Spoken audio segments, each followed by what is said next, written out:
Please welcome your host and buyer agent, Mariah Martin with RE/MAX Real Estate.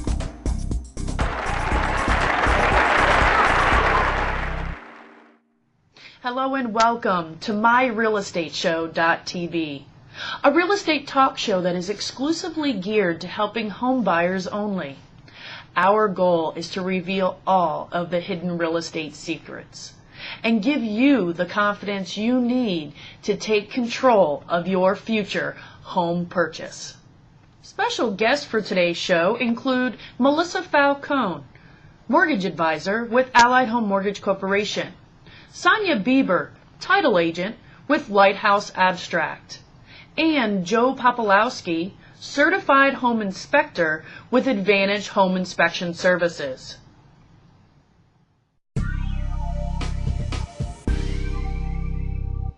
In today's show, we're going to be talking about one of those big real estate myths.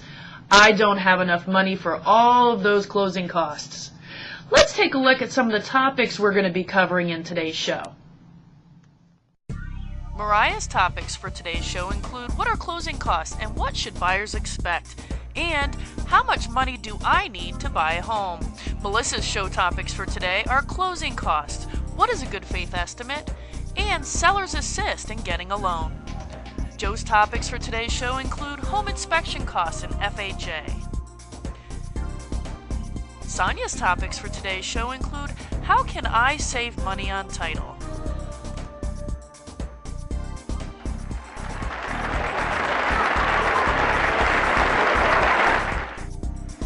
Presenting how much money do I need to buy a home.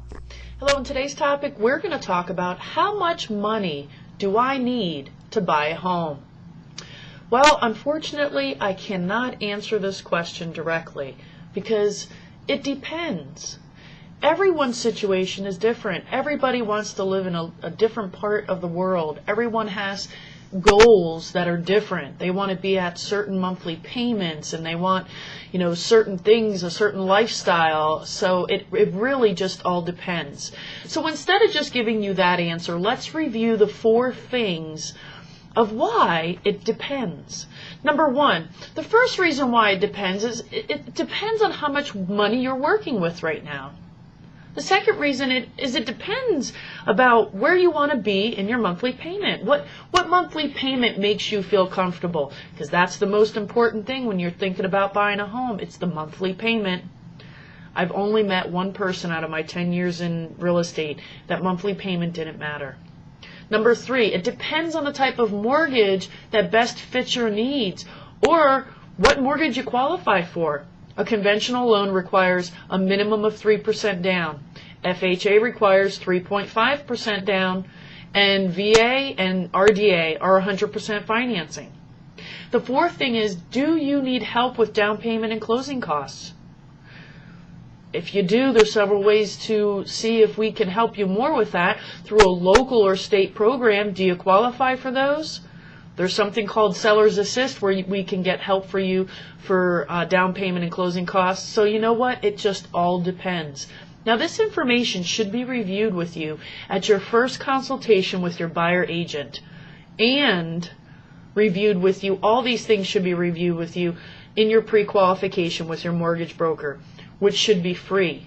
There should be no cost for the pre-qualification process, and there should be no cost in a buyer's agent consultation. I hope this information helped you just a little bit more in understanding how much money you need to buy a home. Presenting what are closing costs and what can a home buyer expect. In today's topic, we're going to talk about what are closing costs and what should a home buyer expect. Well, first of all, closing costs are additional fees on top of the purchase price of your home. So you have the purchase price of $100,000. As an example, you have a down payment for that loan of $100,000, and then you have your closing costs. Now, in my market area, which is the Lehigh Valley, Allentown, Pennsylvania area, I'm able to give my buyers a rule of thumb to go by, which is 6% of the purchase price. So if you bought a house for $100,000, 6% of that is $6,000. These fees include the following.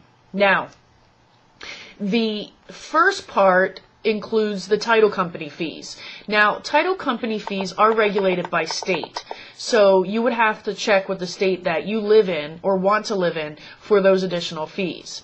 But all of these fees I'm explaining to you would be included in that $6,000. The other area is property insurance. Now, you're going to need to get property insurance 2 weeks prior to settlement, and that's going to cost you about $650. That's going to be out of pocket 2 weeks prior to settlement. And then you have property taxes that are part of your closing costs.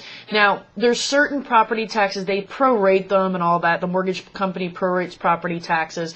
But I always tell my clients, I figure 1 year's worth of property taxes as part of their closing costs. That's a good rule of thumb to go by.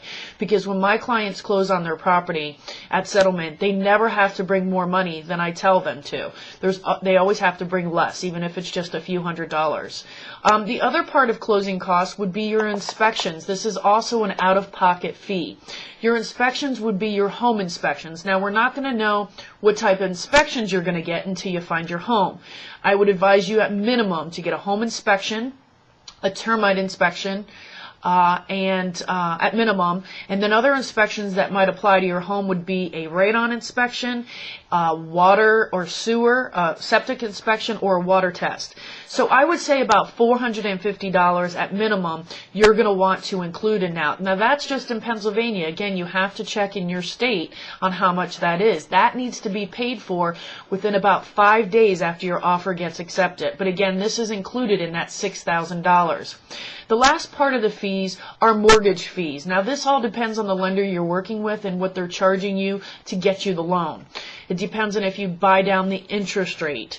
You really have to talk to your mortgage broker. But again, that $6,000 should cover it.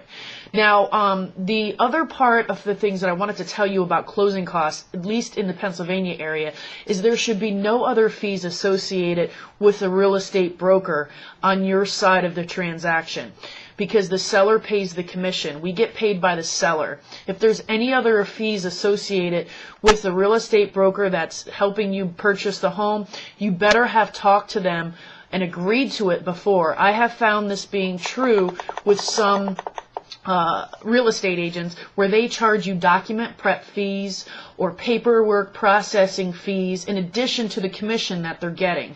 So, sometimes these fees, and as far as I'm concerned, they're BS fees, and they can be $500 or more. So unless you agreed to these, they need to be discussed, and you'll see them on the settlement sheet or the HUD-1 sheet or the the estimated closing cost sheet under broker fees. Again, there should not be any broker fees. So hopefully this information helped you about what closing costs are and help you prepare in the investment of your next home. Thank you.